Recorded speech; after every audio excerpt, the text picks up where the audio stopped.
Hi people, welcome to this video in which I'm going to talk about the match where Portugal hosts Serbia in a World Cup qualifiers match, which will decide which team qualifies directly and which one will have to take the route and try to qualify through the playoffs.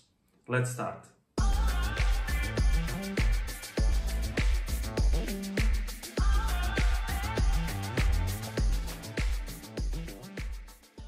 Hi everyone, welcome to this video. My name is Stefan. For the followers, I'm excusing myself already now that I'm speaking in English during this video. I'm just wanting to try out something new. I will come back to the videos in which I will speak Serbian and comment Serbian national team as well as Serbian league, which is the priority on this channel. But this is just a small adventure, so I'm going to talk about Portugal, about Serbia a bit, compare both teams. And then at the end I will give my personal prediction and ask you also to please write your prediction in the comments so that we can compare it and in general maybe read some interesting details. So for the very beginning, we know that Portugal is the big favorite in this match, at least when it comes to the press and to the media. Also to the history, Portugal has been a bit more successful than Serbia. First thing is Serbia is in really great form. They have won 5 matches, 2 draws. Actually, they have the same statistics as Portugal have. The only difference is that it was not really expected that we will have to wait until the last match day to really see which team will be first in the group. Portugal has been the favorite from the very beginning. But anyways, they will host Serbia, which has improved like extremely since the arrival of the new head coach Dragan Stojkovic-Pixi, who changed completely the kind of football that Serbia is playing. I mean, if you follow the previous results where Portugal and Serbia met, it was mostly that Portugal played quite offensively, as they will probably also play on Sunday. But Serbia always used to play more disciplined, organized, especially in the defensive part, and try to not concede any goals and maybe through some counter-attacks create chances which hopefully would result in goals.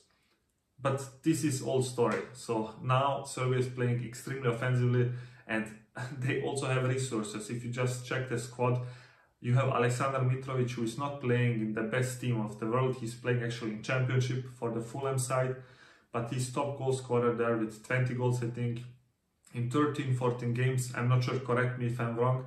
And he also used to play the Premier League, but for Fulham, and he didn't really get a chance in Newcastle. So I think his name is not established yet in the world of football.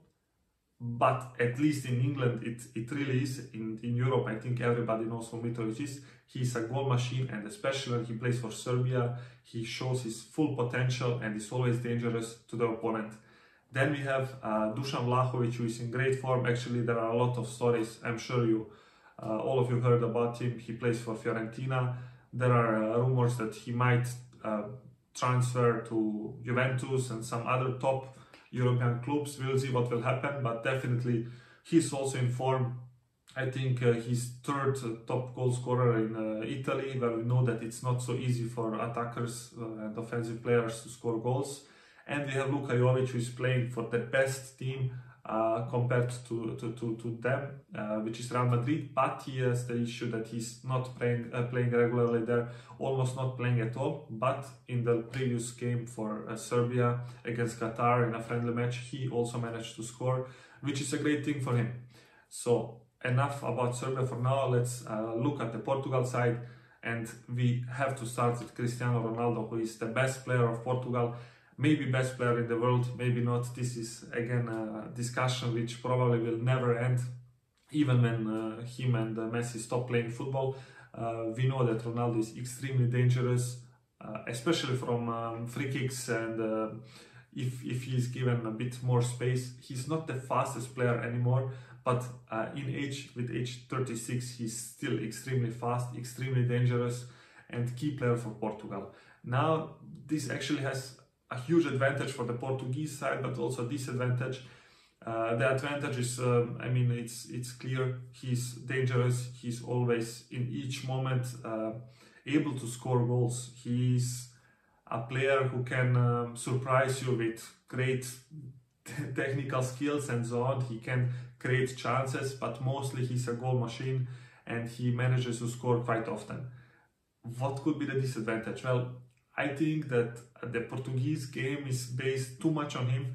I mean, it makes sense if you have one of the best players, or maybe the best player in the world. It makes sense to try to balance the game around him and give him the ball like almost all of the time. But on the other side, if he doesn't have the correct day, or if he's covered very well, sometimes if Portugal doesn't find any solution through the wing backs trying to play wide, they mostly try to find and reach Ronaldo with their passes, and this is basically very tense. So we will see how this game will go on Sunday, but what I want to make clear is that I think media is a bit unfair towards Serbia.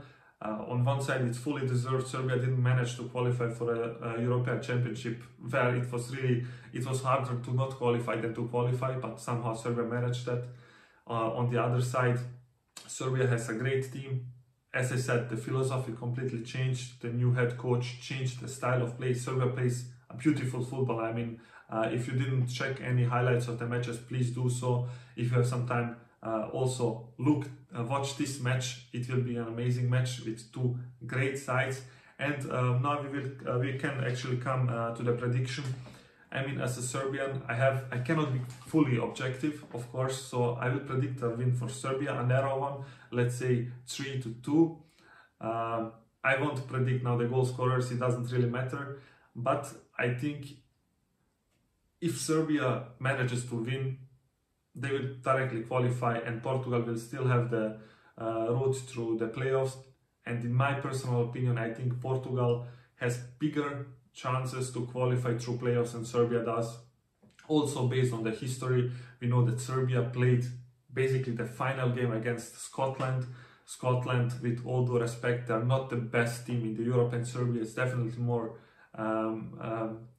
better in quality compared. So I think Portugal is more disciplined when it comes to those games against smaller opponents, let's say. So if we look at this perspective, I would say it would be fair that Portugal finishes second. Of course, it's football, everybody deserves to win, so let's see. Once again, please write in the comment section what you expect from this game, and if I missed any details or you have any objections, also please write there, and I'll see you soon.